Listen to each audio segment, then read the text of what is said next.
जय हिंद दोस्तों, मैं लवी पालीवाल स्वागत करता हूं आप सभी का आपके अपने YouTube चैनल जीएस क्रांति विद लवी में।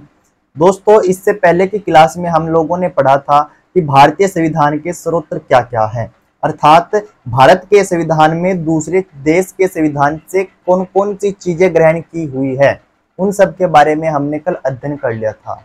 यानी कि अमेरिका से हमने क्या ग्रहण किया है, सोवियत संघ रूस से हमने क्या ग्रहण किया है, जर्मनी के संविधान से हमने क्या लिया है, ब्रिटेन के संविधान से हमने क्या लिया है, इन सब चीजों के बारे में हमने कल की क्लास में डिस्कस कर लिया था। और आज का जो हमारा टॉपिक होगा वो होगा भारतीय संविधान की विशेषताएं, अर्थात हमारे भारत के संविधान की विशेषताएं क्या क्या है, क्या क्या इसमें खास बात है, क्या क्या इसमें विशेष बात है, उन सब के बारे में आज हम अध्ययन करेंगे। तो टॉपिक को हम शुरू करते हैं, भारतीय संविधान की विशेषताएं।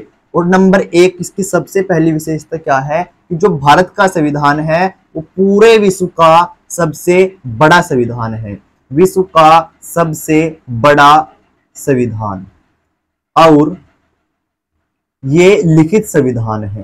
कैसा है ये? लिखित संविधान है। सबसे बड़ा कैसे है? जो हमारे भारत देश का संविधान है वो सबसे बड़ा है, अर्थात जब हमारा संविधान बनकर अंगीकृत हुआ था, तैयार हुआ था 26 नवंबर सन 1949 को, तो मूल संविधान में 395 आर्टिकल, 8 अनुसूची और 22 इसमें भाग थे। यदि हम वर्तमान में बात करते हैं तो इसमें 450 से भी अधिक आर्टिकल हैं, 12 अनुसूची है और 25 इसमें भाग हो चुके हैं। तो ये इसलिए पूरे विश्व का सबसे बड़ा संविधान है। दूसरी बात है लिखित संविधान। लिखित संविधान किसे कहते हैं? मैंने सबसे पहली क्लास में बताया था, सबसे पहली वीडियो में, कि लिखित संविधान किसे कहते हैं।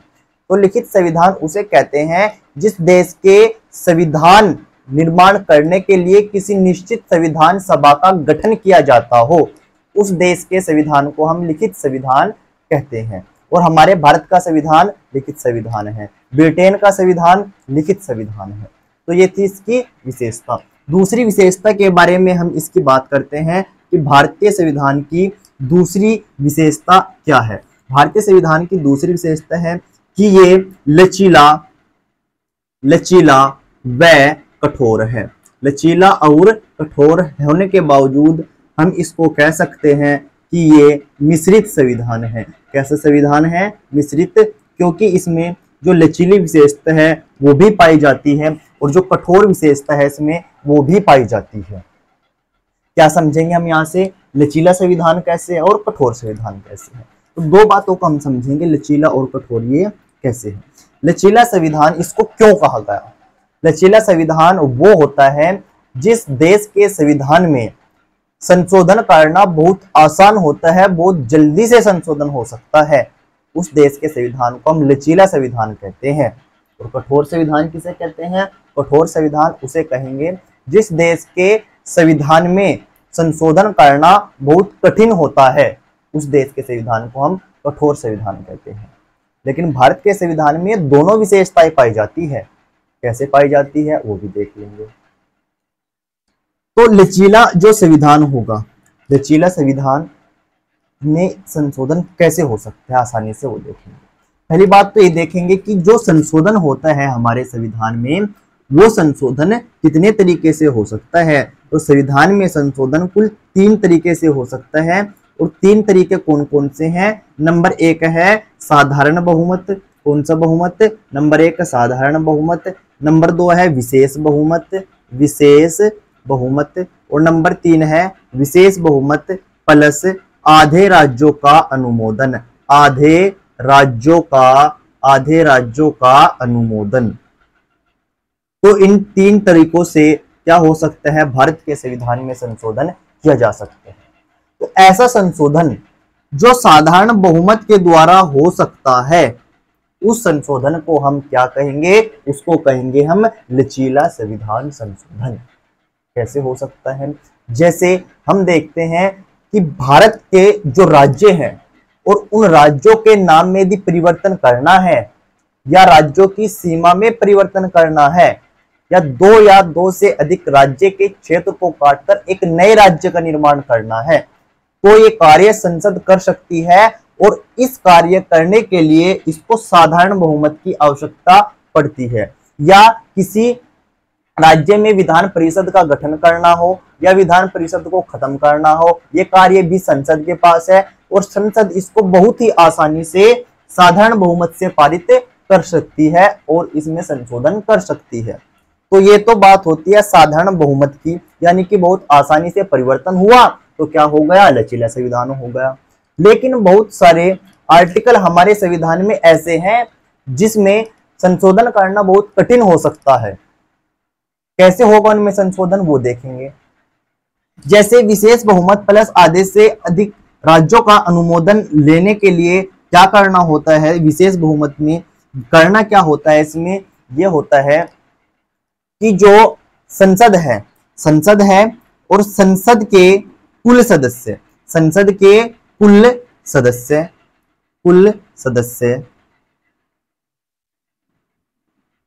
प्लस कौन होंगे इसमें, और उपस्थित व मतदान करने वाले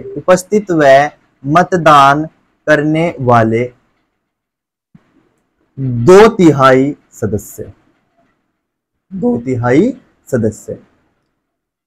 ठीक है भाई, यानी कि संसद में कुल सदस्य प्लस उपस्थित व मतदान करने वाले 2/3 सदस्यों का मत, यदि ये हो जाती है प्रक्रिया, ये प्रक्रिया होने के बाद इसको भेजा जाता है कहां पर, राज्यों के पास। यदि आधे राज्य भी इसको स्वीकृति दे देते हैं तो संविधान में संशोधन हो सकता है। तो ये प्रक्रिया थोड़ी सी कठिन है। पहले तो उसको संसद के सदस्यों के द्वारा पारित करवाओ, फिर उपस्थित व मतदान करने वाले जो सदस्य होते हैं हमारे संसद में, उनके 2/3 मत होने चाहिए, तब ये पारित होगा।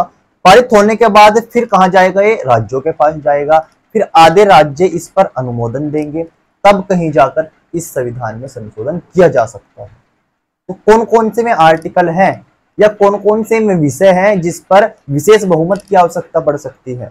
जैसे हम देखते हैं राष्ट्रपति का जो निर्वाचक मंडल होता है, यदि उसमें कुछ परिवर्तन करने हैं, कुछ चेंजेस करने हैं, तो किसकी आवश्यकता होगी, विशेष बहुमत की आवश्यकता होगी। यदि राष्ट्रपति की निर्वाचन पद्धति में कुछ परिवर्तन करना है तो भी विशेष बहुमत की ही आवश्यकता होगी। जैसे राष्ट्रपति की निर्वाचन पद्धति कैसी होती है, अप्रत्यक्ष तरीका होता है, गुप्त प्रणाली होती है, अनुपातिक प्रतिनिधित्व होता है और क्या एकल संक्रमणीय मत पद्धति प्रणाली होती है। तो यदि इसमें से किसी को भी परिवर्तन करना हो तो इसके लिए हमें विशेष बहुमत की आवश्यकता पड़ती है। तो ये बहुत कठोर होती है प्रक्रिया, इसीलिए क्या कहा गया है, भारत के संविधान को मिश्रित संविधान कहा गया है, क्योंकि इसमें दोनों चीजों का हमें मिश्रण देखने को मिलता है, लचीला भी और कठोर भी। तो ये थी कठोर और इसकी लचीला विशेषता, यानी कि ये कैसे संविधान हो जाता है, ये मिश्रित संविधान हो जाता है। नंबर 3 हम बात करते हैं। नंबर 3 इसकी विशेषता क्या है, नागरिकता। और नागरिकता भी कैसी, एकल नागरिकता। एकल नागरिकता से क्या तात्पर्य है, एकल नागरिकता से तात्पर्य है अर्थात केंद्र की नागरिकता होगी, केवल देश की नागरिकता होगी, राज्य की कोई भी नागरिकता नहीं होगी। लेकिन यदि हम देखते हैं अमेरिका जैसे देशों में, वहां पर दोहरी नागरिकता है, देश की अलग नागरिकता है, केंद्र की अलग नागरिकता है और राज्य की अलग नागरिकता है। लेकिन हमारे भारत में एकल नागरिकता का ही प्रावधान किया गया है, यानी कि केवल केंद्र की नागरिकता होगी, देश की राज्य की नागरिकता हमारे पास नहीं होगी। और प्रावधान कहां से लिया है इसका, ब्रिटेन से इसका प्रावधान ले रखा है।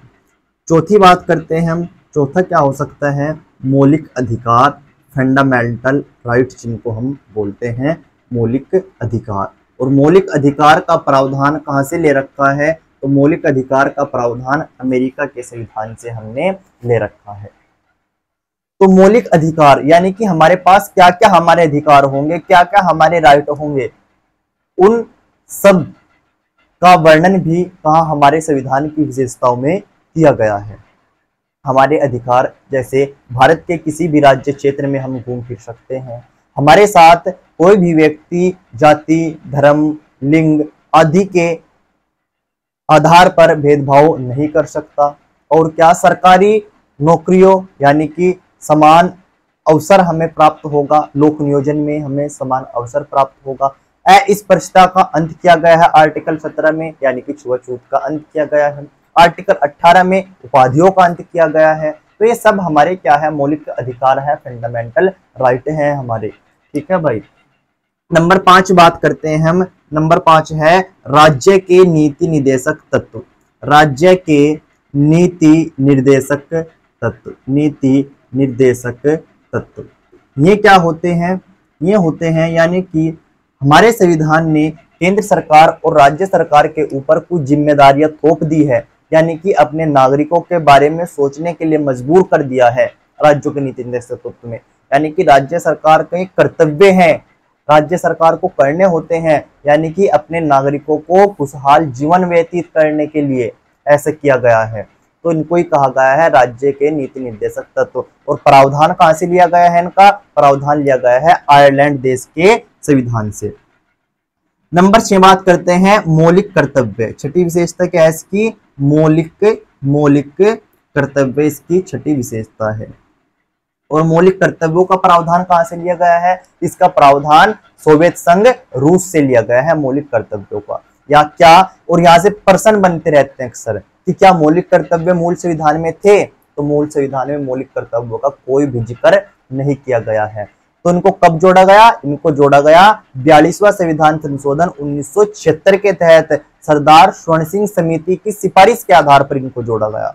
और जिस समय इनको संविधान में जोड़ा गया इनकी संख्या 10 थी, लेकिन वर्तमान में इनकी संख्या 11 है। और 11वां कौन सा जोड़ा गया? 11वां जोड़ा गया 6 से 14 वर्ष के बच्चों को शिक्षा दिलाना माता पिता या उसके अभिभावकों की जिम्मेदारी होगी। और कब जोड़ा गया? ये जोड़ा गया 86वां संविधान संशोधन सन 2002 में। तो हमारे मौलिक कर्तव्य यानी कि फंडामेंटल ड्यूटीज है, हमारे कुछ कर्तव्य हैं जो हमको निभाने होते हैं। यानी कि जैसे कौन कौन से कर्तव्य हो सकते हैं कि हमें राष्ट्रीय ध्वज का सम्मान करें, राष्ट्रीय ज्ञान का सम्मान करें, और जो हमारे स्वतंत्रता सेनानी है, जो हमारे आंदोलन को प्रेरित करने वाले व्यक्ति थे, उनके आदर्शों को अपने हृदय में हम संजोए रखें, किसी भी सरकारी संपत्ति को नुकसान न पहुंचाए, व्यक्तिगत व सामूहिक रूप से हम ऐसे आगे बढ़ते रहे ताकि देश निरंतर ऊंचाइयों को छूता रहे। तो ये हमारी कुछ ड्यूटीज हैं जो संविधान ने हमारे ऊपर थोप दी है। नंबर 7 बात करते हैं हम। नंबर 7 विशेषता क्या हो सकती है? सार्वभौमिक मताधिकार। सार्वभौमिक मताधिकार, इसके बारे में जानेंगे कि सार्वभौमिक मताधिकार क्या होता है। सार्वभौमिक मताधिकार होता है यानी कि जिस व्यक्ति की एज 18 वर्ष से ऊपर हो चुकी है वो अपने मत का प्रयोग अपने विवेक से कर सकता है। इसमें भी परिवर्तन हुआ है। क्या परिवर्तन हुआ है? सबसे पहले जो मत डालने की आयु थी, वोट डालने की आयु थी, वो 21 वर्ष थी, लेकिन इसको 21 वर्ष से घटाकर 18 वर्ष कर दिया गया। 21 वर्ष से घटाकर इसको कितना किया गया? तो क्या बोलेंगे, इसको 18 वर्ष किया गया। और ये कब किया गया था? ये किया गया था 61वां संविधान संशोधन हुआ था। 61वां संविधान संशोधन हुआ और इस संशोधन के तहत कहा गया कि अब जो मत डालने वाली आयु होगी, मत डालने वाले व्यक्ति की आयु होगी, वो 21 वर्ष न रहकर वो 18 वर्ष कर दी गई है। और ये कब हुआ था? 61वां संविधान संशोधन कब हुआ? सन 1989 में ये हुआ था, सार्वभौमिक मताधिकार का। इसके बाद नेक्स्ट बात करते हैं हम नंबर 8 की। नंबर 8वीं इसकी विशेषता क्या हो सकती है? तो विशेषता है इसकी संसदीय शासन प्रणाली। संसदीय शासन प्रणाली। और संसदीय शासन प्रणाली हमने किस देश के संविधान से ली है? तो क्या बोलेंगे, संसद की शासनीय प्रणाली हमने ली है ब्रिटेन के संविधान से। यानी कि भारत में एक संसद होगी और संसद के कितने अंग होंगे? 3 अंग होंगे, लोकसभा, राज्यसभा और राष्ट्रपति। तो ये प्रणाली भी हमने कहां से ग्रहण की है? ये ब्रिटेन से ग्रहण की है। और ये भी इसकी एक विशेषता है भारतीय संविधान की कि भारत के संविधान में संसदीय प्रणाली का जिक्र किया गया है। नंबर 9 विशेषता की हम बात करते हैं। और नंबर 9 विशेषता क्या है? नंबर 9 विशेषता है इसकी त्रिस्तरीय सरकार, त्रिस्तरीय शासन। क्या बोलेंगे? त्रिस्तरीय शासन। और ये इंपॉर्टेंट फैक्ट भी है, क्योंकि भारत विश्व का एकमात्र ऐसा देश है जिसने त्रिस्तरीय शासन प्रणाली को अपनाया है। कौन कौन सी है? जैसे केंद्र सरकार, राज्य सरकार और ग्राम पंचायतें होती है जो निम्न स्तर पर होती है, निचले स्तरों पर होती है। तो ऐसे करके भारत के संविधान में कितने शासन प्रणाली है? त्रिस्तरीय शासन प्रणाली को अपनाया गया है। नंबर 10 बात करते हैं हम पंथ निरपेक्ष। पंथ निरपेक्ष और पंथ निरपेक्ष में हम क्या बोल सकते हैं? पंथ निरपेक्ष या धर्म निरपेक्ष, दोनों एक ही बात है। और पंथ निरपेक्ष कब जोड़ा गया संविधान में? ये शब्द ये जोड़ा गया 42वां संविधान संशोधन सन 1976 में इसको जोड़ा गया था। क्या होता है पंथ निरपेक्ष का मतलब होता है यानी कि कोई व्यक्ति विशेष है वो अपने धर्म में प्रचार प्रसार कर सकते हैं, यानी कि अपने धर्म को किसी भी तरीके से मान सकते हैं, लेकिन राज्य का कोई अपना धर्म नहीं होगा। क्या समझे? जो व्यक्ति है कोई भी किसी भी धर्म से संबंधित है उसका तो वो धर्म होगा, लेकिन राज्य का कोई अपना धर्म नहीं होगा। और राज्य किसी भी धर्म के साथ, किसी भी धर्म के व्यक्ति के साथ कोई भेदभाव नहीं करेगा, अर्थात धर्म की स्वतंत्रता हम कह सकते हैं। और ये किस आर्टिकल में जिक्र हुआ है धर्म का? आर्टिकल 25, 26, 27, 28 इन आर्टिकल में धर्म की स्वतंत्रता है, यानी कि कोई भी व्यक्ति अपने धर्म का प्रचार प्रसार कर सकता है, लेकिन राज्य किसी भी व्यक्ति के साथ धर्म के आधार पर कोई भी भेदभाव नहीं करेगा। तो भारत कैसा है? एक पंथ निरपेक्ष या धर्म निरपेक्ष देश है। 11 की बात करते हैं हम। 11 में क्या है? स्वतंत्र व एकीकृत न्यायपालिका। स्वतंत्र व एकीकृत न्यायपालिका, ये क्या है जी? ये है यानी कि जो भारत की न्यायपालिका होगी वो स्वतंत्र होगी। भारत की न्यायपालिका किसी के प्रेशर में आकर, किसी के दबाव में आकर कोई भी फैसला नहीं देगी, यानी कि स्वतंत्र है वो, उसके ऊपर किसी का भी कोई प्रेशर दबाव नहीं है, स्वतंत्र है। एकीकृत कैसे है? एकीकृत ऐसे है, एक स्ट्रक्चर के माध्यम से हम समझेंगे एकीकृत कैसे है। यानी कि सबसे ऊपर जो है न्यायपालिका में सुप्रीम कोर्ट है, उससे नीचे फिर हाई कोर्ट है, और सबसे नीचे क्या होता है? डिस्ट्रिक्ट कोर्ट होते हैं। यानी कि ये एक दूसरे से जुड़े हुए हैं, यानी कि जिस कानून का निर्माण, जिसका निर्माण भी, किसी भी विधि का निर्माण सुप्रीम कोर्ट ने कर दिया है तो हाई कोर्ट को भी उसको मानना पड़ेगा और डिस्ट्रिक्ट कोर्ट को भी उसको मानना पड़ेगा। इसीलिए इसको क्या कहा गया है? एकीकृत कहा गया है, अर्थात ये एक दूसरे से जुड़े हुए हैं ऊपर से नीचे तक। बात करते हैं नंबर 12 विशेषता क्या है? नंबर 12 विशेषता इसकी संप्रभुत्व संपन्न।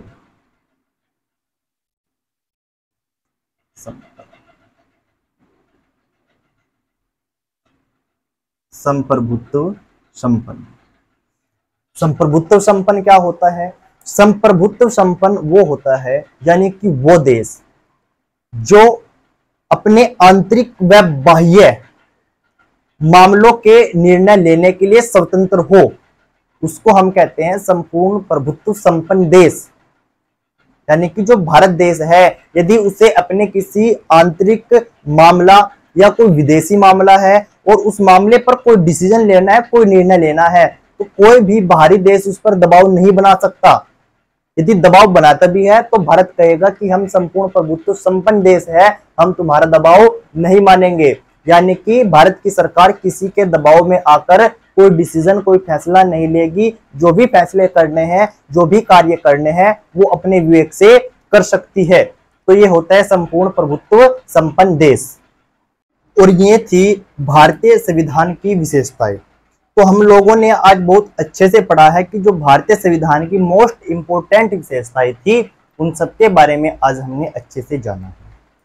तो उम्मीद करता हूं मैं आप लोगों से कि आपकी बहुत अच्छे से समझ में आया होगा, और आप इसका एक स्क्रीनशॉट ले लीजिएगा और आप अपने नोट्स यहीं से बनाइएगा।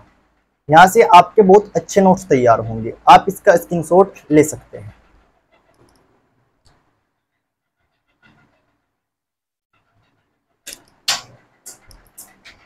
आशा करते हैं आपको हमारी वीडियो बहुत अच्छी लगी होगी और हमारा पढ़ाया हुआ आपके बहुत अच्छे से समझ में आया होगा।